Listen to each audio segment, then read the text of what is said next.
What are the challenges that you face in reaching young people about drinking and driving?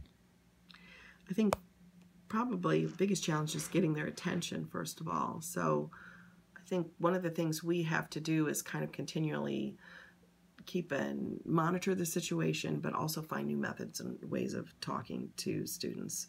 So I think kids have heard the message and they think, oh, yeah, I know that message.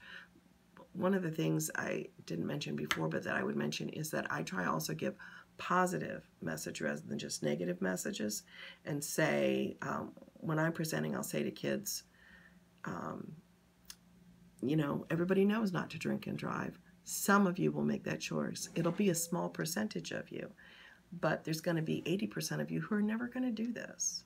You're not going to make this choice. And so, which group do you want to be in? That small, somewhat selfish group that says it doesn't matter, I can do whatever I want to, or in that bigger group of people? So try and spin it as a positive message and do a positive social reinforcement rather than a negative.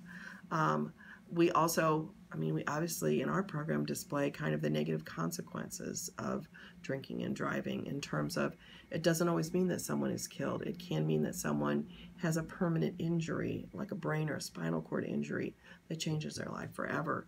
And a lot of times, if people, teens in particular, the emotional tug of seeing somebody, knowing somebody who's been hurt and having that kind of brought to them in their classroom makes a huge impact. It makes an emotional impact. And that's probably more of an impact than any kind of statistics or numbers or facts or anything like that. But we have people that always speak that are voices for injury prevention, people who are injured, who tell their story. And that makes a big difference with teenagers.